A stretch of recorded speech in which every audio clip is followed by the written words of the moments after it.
Olá, nono ano, tudo certo com vocês?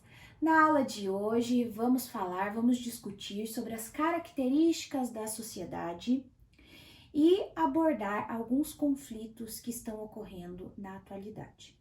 Mas para começar a aula de hoje, é pertinente que tenhamos em vista que uma sociedade seria então um grupo de pessoas que vivem de maneira organizada e que apresentam objetivos, práticas socioculturais em comum, certo? E também é pertinente que tenhamos em mente que as características socioculturais de cada sociedade seriam então os principais fatores que diferenciam uma sociedade da outra. Então, existem pelo mundo diversas sociedades com diversas características, ok? Bom, essas características, essas práticas socioculturais são herdadas do passado. Então, se a gente for até mesmo refletir nas nossas práticas cotidianas, nós com nossos familiares, muitas delas estão relacionadas com o que vem sendo herdado dos nossos antepassados. Então, questões relacionadas à alimentação, cultura, religião, dentre outros aspectos. Por isso, é muito importante que tenhamos em vista que, para compreender o presente, é preciso entender o passado. Aí temos, então, a importância de conhecer a história e da própria disciplina de história também, certo? Porque, sob o ponto de vista geográfico, sob o ponto de vista geopolítico, é muito importante compreender os acontecimentos passados. Porque toda essa diferença sociocultural entre as sociedades do mundo todo sempre ocasionou conflitos de ordem étnica, religiosa, conflitos por territórios. E hoje em dia, por conta de toda a globalização, de todo esse processo de integração econômica, nós também temos, essa questão dos conflitos, dos interesses econômicos. E é pertinente destacar que a organização política e social das sociedades está diretamente relacionada com aspectos positivos ou negativos que aconteceram no passado e refletem na realidade de hoje, certo?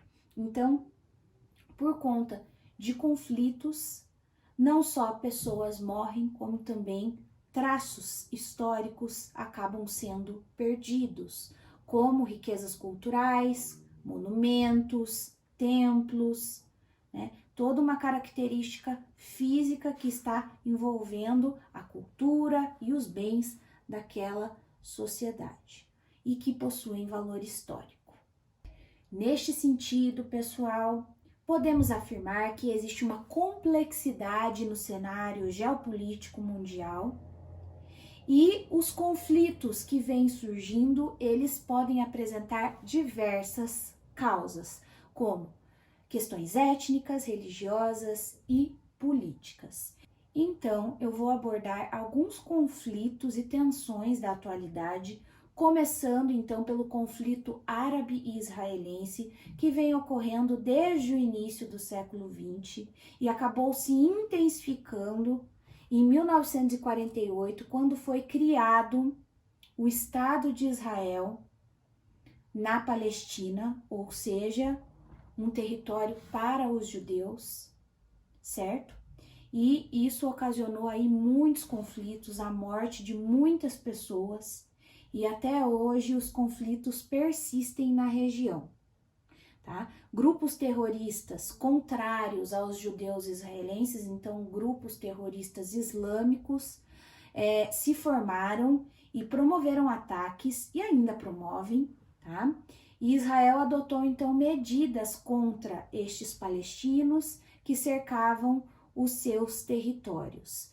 Tudo isso, todo esse conflito ocorrido nessa região acabou gerando tensões e conflitos mundiais, como por exemplo a crise do petróleo no ano de 1973, tendo em vista que os países árabes são os principais produtores e exportadores de petróleo do mundo. Eles acabaram elevando o preço desse recurso, que é um dos principais recursos energéticos utilizados, como forma de tentar retirar Israel do território palestino. Em muitos países do continente africano existem conflitos e muitos países passam por uma situação complicada envolvendo guerras civis.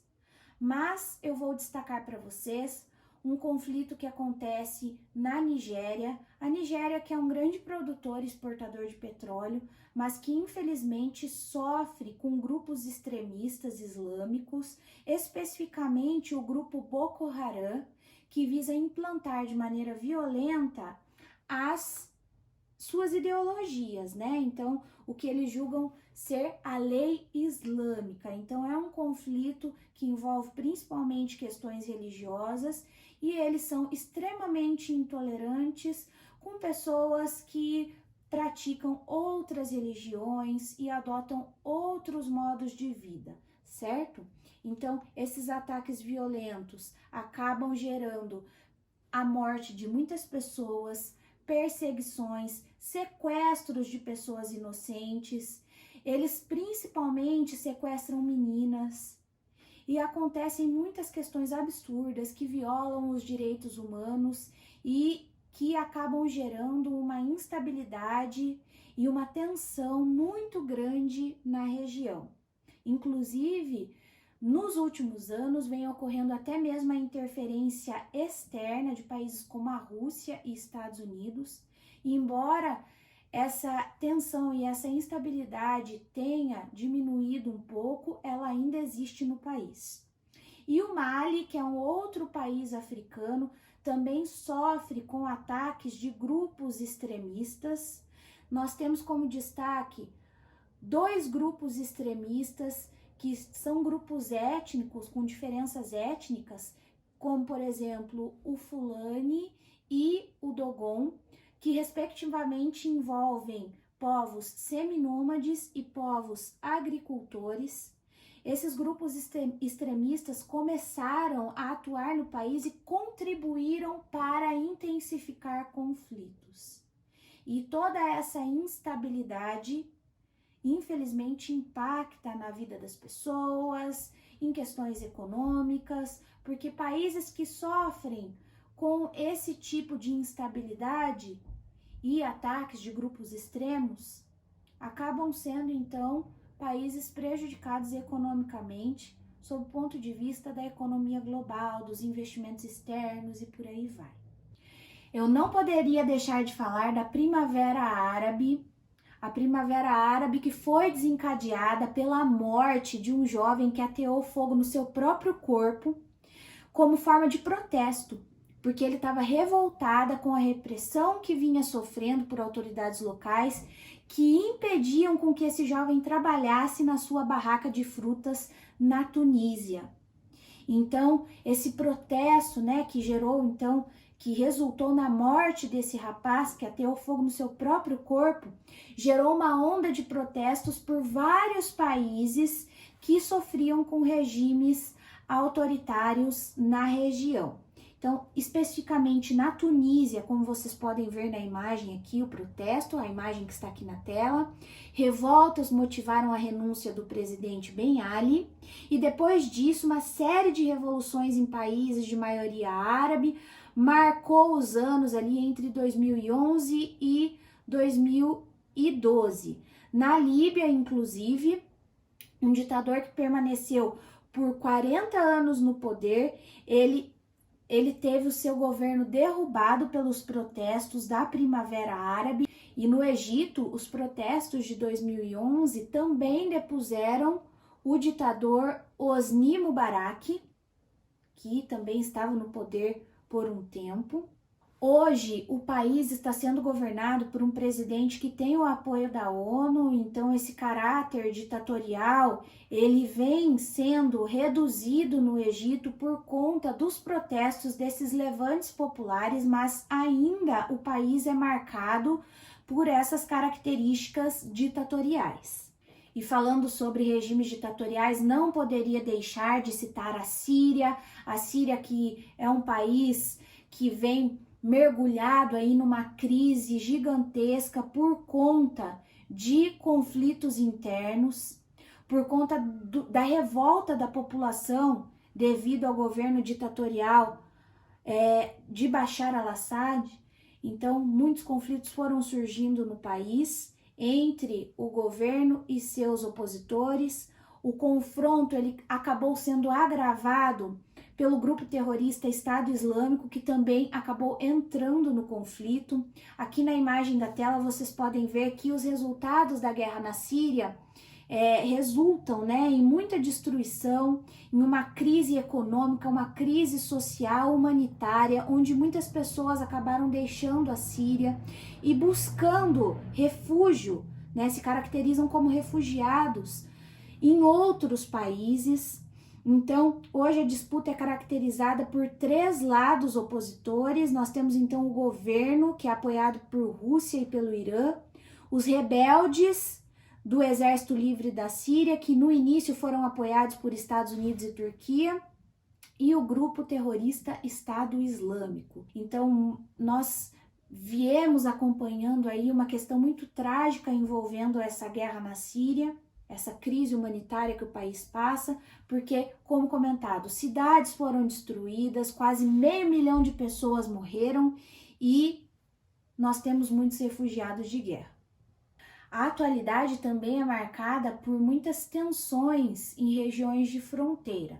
A fronteira, que então seria uma área ao entorno da linha de limite territorial entre diferentes países.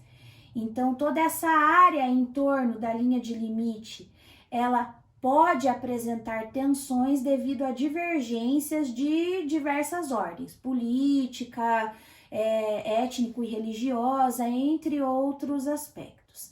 Então, com relação a tensões entre fronteiras, pode-se destacar o confronto entre Índia e Paquistão, que é um confronto atual, mas que tem as suas raízes no passado, relacionado principalmente com a região da Caxemira, é uma região que fica no norte da Índia e que preocupa nações do mundo todo, porque tanto Índia quanto Paquistão apresentam um arsenal nuclear muito poderoso, e esses países, embora tenham apresentado certas tréguas, ainda apresentam tensões em seu relacionamento, por conta dessa região da Caxemira principalmente, tá?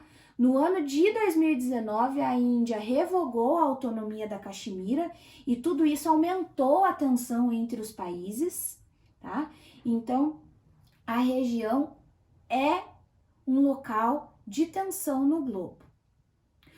Uma outra relação conflituosa que envolve região de fronteira seria a Coreia do Norte e Coreia do Sul, que tem divergências desde a Guerra da Coreia, período marcado pela Guerra Fria. Então, a Guerra Fria que foi um período de bipolaridade entre Estados Unidos capitalista e ex-União Soviética socialista, tá? Apesar de eles terem firmado um acordo armístico, ou seja, para tentar reduzir testes de armamentos e aliviar toda essa tensão relacionada com armamentos e arsenal nuclear, ainda estão longe de assinar um acordo de paz, e a região é uma região do globo também marcada por essa tensão geopolítica. E para finalizar a aula de hoje, vou falar sobre a anexação da Crimeia. Observem a imagem que está aqui na tela e que mostra esse território. Então, esse é um conflito envolvendo Rússia e a Ucrânia.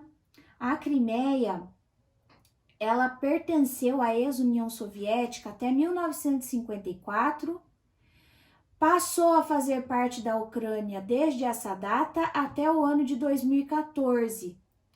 E em 2014, a Rússia reassumiu o controle desse território. Tudo isso aconteceu porque no ano de 2013, o presidente ucraniano, que estava mais adepto à parceria com a Rússia, ele acabou sendo destituído por não apoiar a adesão do país a acordos comerciais com a União Europeia, que era um anseio da população, e após a destituição do presidente, o parlamento da Crimeia anunciou a separação do território da Ucrânia e ocorreu a anexação à Rússia, devido ao grande vínculo da população com os russos, porque a maioria dos habitantes da Crimeia são de origem russa, certo? Então, o governo russo acabou apoiando os separatistas, acabou enviando tropas para a região e isso descontentou muito alguns países, como Estados Unidos e países da União Europeia. Então vejam que esse conflito acabou então envolvendo questões geopolíticas entre outros países, certo? E como forma de pressionar os russos, os Estados Unidos e países da União Europeia acabaram impondo diversas sanções comerciais, mas mesmo com essas sanções, ainda não conseguiram afastar os interesses da Rússia por este território. Então vejam que muitas vezes questões locais acabam gerando tensões de ordem maior, envolvendo países de outros continentes, inclusive questões econômicas, porque essa globalização da economia marca muito o momento em que nós estamos vivendo. E para sintetizar os conteúdos abordados na aula de hoje, eu peço para que vocês façam os exercícios 1, 2 e 3, que estão na página 32 do livro didático, e eu volto aqui para efetuar a correção desses exercícios. Bons estudos, nono ano, e até mais! Tchau, tchau!